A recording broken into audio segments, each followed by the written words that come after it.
तो बेटा हमने देखा कि बात कितनी घूम रही है, मतलब कहाँ से कहाँ जा रही है। एक मर्चेंट से शुरू होकर वापस एक मर्चेंट पे ही आई। अब आगे कहानी में ट्विस्ट आने वाला है ना। तो जिसकी दीवार गिरी वो भी मर्चेंट था, तो वो बताता है कि गलती मेरी नहीं है, दीवार बनाने वाले की है। दीवार बनाने वाले को बुलाया जाता है, वो कहता है कि गलती मेरी नहीं है, उस समय एक डांसिंग गर्ल ने मेरा ध्यान भटका दिया था। डांसिंग गर्ल को बुलाया जाता है, वो कांपते हुए आती है, बूढ़ी हो गई थी, तो कहती है इसमें मेरा फॉल्ट नहीं है, मैं जानबूझकर नहीं आई गई, मैंने अपनी कुछ सोना जो है वो ज्वेलर मतलब गोल्डस्मिथ को दिया था, लेकिन वो मेरे गहने नहीं बना रहा था, बार बार बोलता था अब आओ तब आओ, मैं इसलिए की। फिर गोल्डस्मिथ को बुलाया गया, तो गोल्डस्मिथ भी कहता है कि इसमें मेरा फॉल्ट नहीं है, एक रिच मर्चेंट का ऑर्डर था, उसके यहाँ शादी थी, उसको जल्दी थी, तो जब तक उसका ऑर्डर पूरा नहीं हो जाता मैं ये काम नहीं कर सकता था। तो अब फाइनली बात कहाँ पर आती है, उस मर्चेंट की आती है। तो उससे राजा पूछता है कि तुम उसका नाम बताओ, कौन था वो merchant. The goldsmith named the merchant, and he was none other than the original owner of the house whose wall had fallen. अब गोल्डस्मिथ जिस मर्चेंट का नाम बताता है वो कोई और नहीं था, बल्कि उस घर का असली मालिक ही था, जिसका घर दीवार गिरी थी, यानी जो मर्चेंट आया था उसके फादर ही थे वो। तो ये मतलब घूम फिर कर कहानी उसी घर में आ गई। Now justice had come full circle, thought the king, back to the merchant. अब राजा सोचता है कि न्याय चक्र जो है वो पूरा एक सर्कल हो गया है ना, मर्चेंट से स्टार्ट होकर वापस उसके घर पे ही आकर फिनिश हुआ। When he was rudely summoned back to the court, he arrived crying. अब जब उस मर्चेंट को वापस बुलाया गया ऑर्डर देकर कोर्ट में, तो वो बेचारा रोते हुए पहुंचा। It wasn't me, but my father who ordered the jewelry.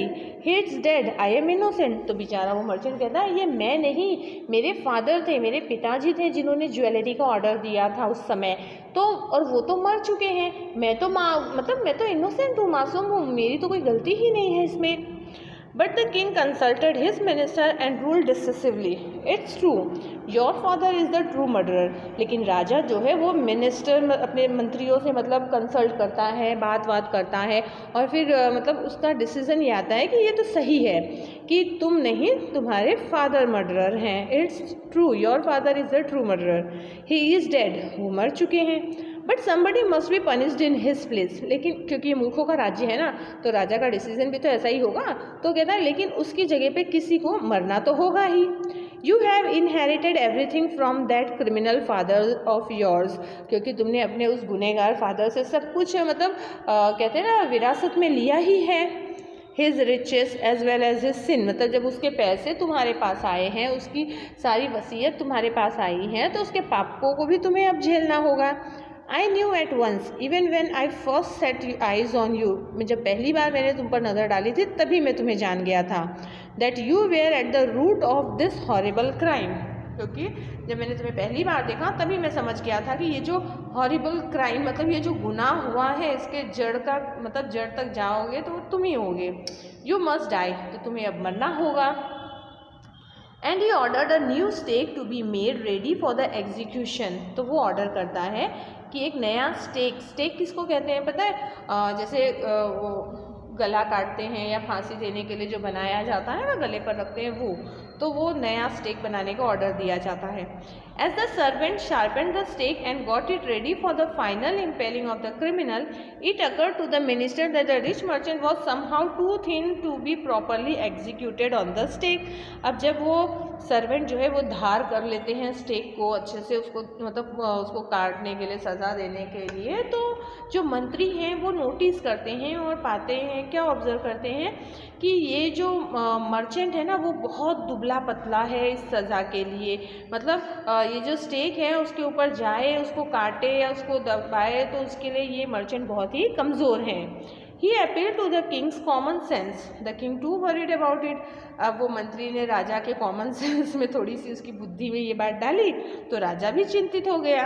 अब नॉर्मली देखो सज़ा जिसको, पहली बात तो ये सज़ा ही गलत सुनाई जा रही थी, जिसने कुछ किया नहीं उसको सज़ा दी जा रही थी। पहला तो मूर्खों के राज्य में ये गलत हो रहा था। दूसरी बात गलत ये थी कि चलो अगर सज़ा भी दे रहे हो तो अब उसमें कमज़ोर और ऐसा तो देखना नहीं चाहिए, जिसको देना है। बट यहाँ पे फिर उन लोगों को लगता है कि ये जो मर्चेंट है बहुत ही कमज़ोर है, बहुत ही पतला है इस सज़ा के लिए। अब राजा और मंत्री दोनों चिंतित होकर इस पर सोचते हैं। What shall we do? He said. when suddenly it struck him that all they needed to do was to find a man fat enough to fit the stake. अब देखो, अब ये मूर्ख लोग डिसाइड सोचते हैं कि हम क्या कर सकते हैं, और फाइनली वो लोग इस डिसीजन में पहुँचते हैं कि आखिर किसी न किसी को तो सज़ा देनी ही है। अब मतलब सज़ा, न्याय हुआ है तो सज़ा तो देनी है। अब सज़ा देने के लिए उनको एक मोटा ताज़ा आदमी चाहिए था। The servants were immediately sent all over the town looking for a man who would fit the stake. अब सभी सर्वेंट को भेज दिया गया शहर में कि जाओ ढूंढो कौन मोटा अच्छा हट्टा कट्टा आदमी तुमको मिलता है, उसको लेकर आओ जो इस स्टेक पर फिट बैठे। अब मतलब पहले वो मंत्री मतलब मर्चेंट को रखा तो उसका गला मतलब वो पतला सा कमज़ोर था, तो उसको अब सोचो गलती किसी और की, सज़ा किसी और को, और उसके बाद भी अब मतलब किसी को भी इनका यहाँ की किसी न किसी को तो सज़ा देनी ही है, तो किसी को भी देते। अब मोटे इंसान की तलाश होने लगी। And their eyes fell on the disciple who had fattened himself for months on bananas and rice and wheat and ghee. अब जब उसके सर्वेंट ढूंढने निकले तो उन सर्वेंट की नज़र किस पर पड़ी? वो शिष्य पर। याद है ना लेसन के स्टार्टिंग में वो गुरु और शिष्य आए थे, तो गुरु चला गया था, शिष्य रह गया था, तो उनकी नज़र उस शिष्य पे पड़ती है जो खा खा कर महीनों से खा खा कर मोटा हो गया था। केला है, चावल है, गेहूँ है, घी है, ये खा खा कर वो मोटा हो गया था।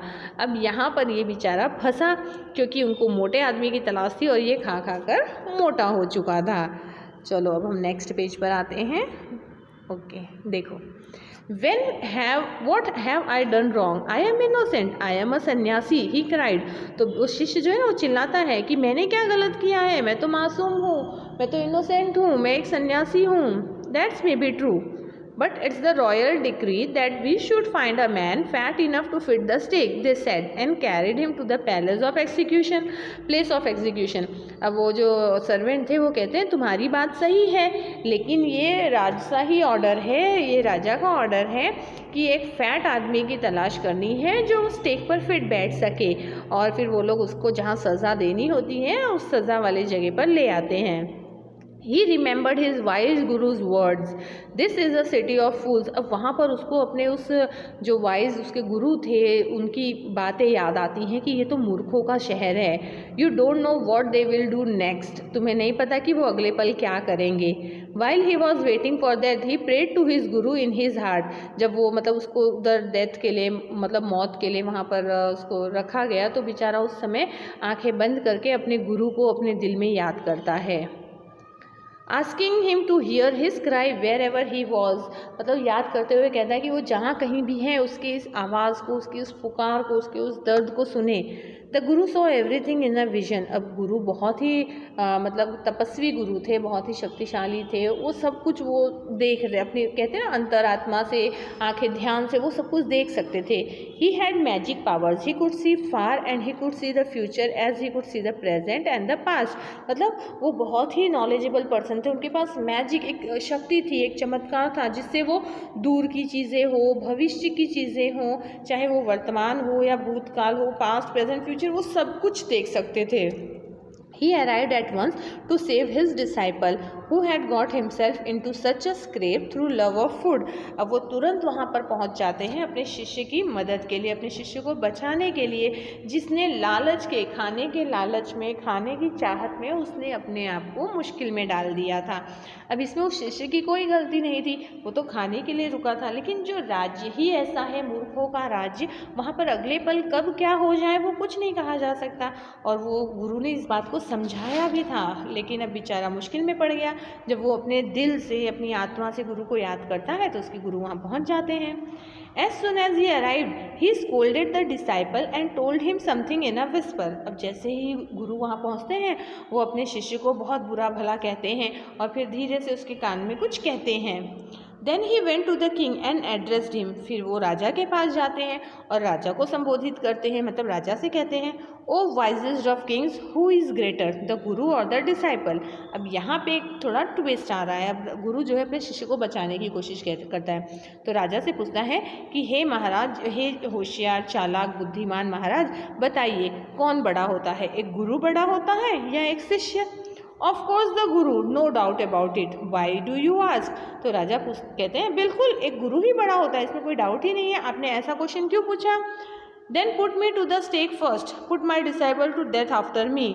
तो गुरु कहते हैं तो सबसे पहले तुम मुझे मतलब फांसी पर चढ़ाओ और इसको मेरे बाद में चढ़ाओ। देखो यहाँ पे डिस्कशन चालू है, वो गुरु आपको पिक्चर में दिख रहे होंगे ना, वो मोटा सा जो छोटा सा है वो उसका शिष्य है, फिर गुरु हैं, राजा और उसके मंत्री हैं। तो गुरु जो है ये लोग थोड़ा ट्रिक करते हैं, एक्चुअली वो अपने शिष्य को बचाना चाहता है। तो राजा से कहता है बताओ कौन बड़ा है, एक गुरु बड़ा होता है या शिष्य? तो राजा कहते हैं बिल्कुल एक गुरु बड़ा होता है। तो गुरु कहते हैं ठीक है, तो सबसे पहले स्टेक पर मुझे चढ़ाओ, इसके बाद मेरे शिष्य को चढ़ाओ। अब यहाँ पर सब लोग देखो सोचने लगते हैं, है ना। तो ये हमारा 3rd वीडियो हम यहाँ पे कंप्लीट करते हैं। ओके, प्रणाम स्टूडेंट।